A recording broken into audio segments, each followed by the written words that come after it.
Chapter 30. The Honest Pinder. The Pinder stood waiting in the field. His was a double job. He was not only responsible for seeing that all the stray cattle were placed inside pounds until the owners of the beast should call to collect them and pay a fine for allowing them to stray, but also as highway officer for stopping people from walking across the fields when they should keep to the roads. With his stout staff in his hand, the Pinder waited for stray cattle and stray people. He was a very honest man. He made sure that everyone paid the correct fine. He didn't worry whether the owner was a lord or a peasant. The cattle never left the pound until the fine was paid. That was how he became known as the Honest Pinder. Robin Hood met him when, with Will Scarlet and Little John, the outlaw was wandering across a field one day far from his camp.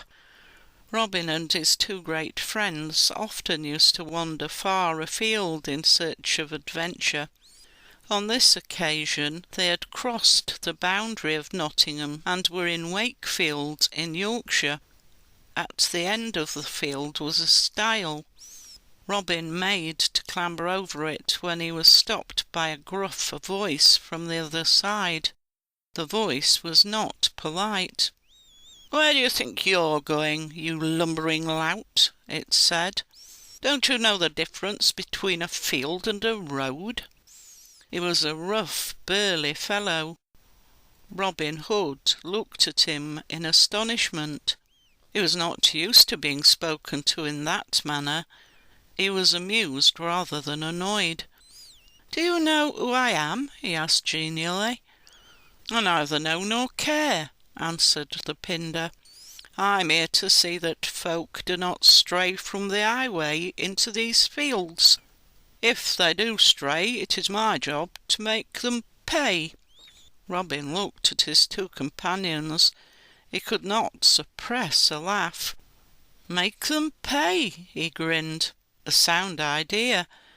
But how do you make people pay if they don't want to?" "I make them pay all right," retorted the Pinder. "What if they are 3 to 1, as we are?" asked Robin. "I don't care if they're 30 to 1, said the Pinder stoutly. "I have a good staff in my hand, and I can crack the head of any man." The Pinder leaned back against a tree close by the stile. He gripped his staff tightly. Robin drew his sword and rushed at the Pinder. He was in the act of jumping the stile when his sword was suddenly swept from his hand.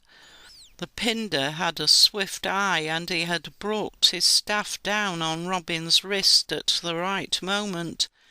The sword fell to the ground. Will Scarlet was next. He made a similar attempt to cross the stile with his sword raised.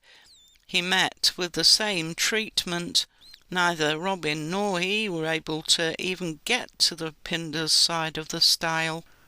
Robin could not help laughing in spite of his defeat.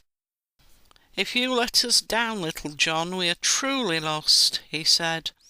Little John's attempt to cross the stile was no more successful than his two friends'.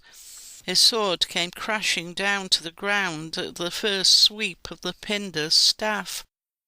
"The trouble is," said Robin, "only one of us can cross the stile at a time.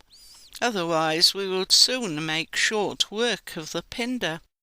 Try as they might, the 3 friends could not overpower the Pinder, who stood his ground on the other side of the stile. Robin admired the man's pluck. He did not resent his interference, for he knew that the honest Pinder was only doing his duty, and he had stood up to 3 of the strongest opponents. At length Robin told Little John and Will Scarlet to stop trying to pass over the stile. Then he asked the Pinder what the trespass fee was. On being told, he paid him twice as much as he asked. "How would you like a merrier job than this?" asked Robin earnestly. "I am Robin Hood. Why not be one of my merry men and live in the greenwood with me?" The Pinder shook his head.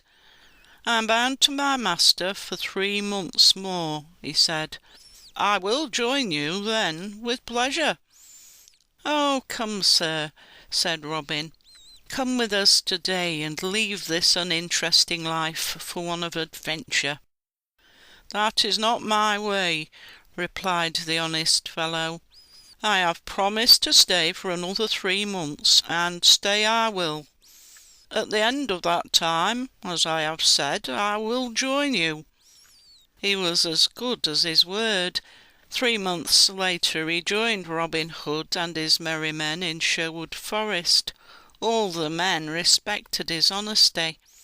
He soon became a very popular member. If there was any adventure that Robin undertook to put right a wrong, he could always rely on the Pinder's help.